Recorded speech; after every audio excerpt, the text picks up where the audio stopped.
Кутмандуу күнүңүздөр менен сүйүктүү телекөрүүчүлөр. Туура тамактаналы тире долбоору бүгүн Ысык Көл облусунун Ак Суу районунун Отрадный айылында коноктобуз. Өз убагында тамактануу, организмге керектүү жер жемиштерди өз убагында жеп туруу деп. Бадыран, помидор, ашкабак. Өзүбүз огородторубузга себип алган доступныйлардын баарын. Район боюнча негизи 198 айылдык денсаулык комитеттердин ыктыярчылары бар. Эң башындагы таблицаны карасаңыздар, эң биринчиси бул убактысы дейт. Дал ушундай кызыктуу рецептти биздин телекөрүүчүлөр менен бөлүшөт экенбиз. Чечевица белокко кирет. Чечевица жана ошондой эле күрүчтөн жасала турчу аш даярдайбыз.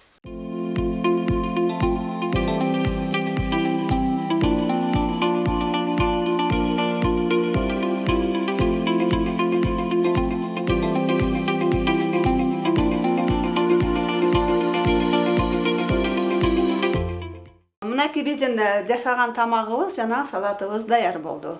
Тамагыңыздар таттуу болсун.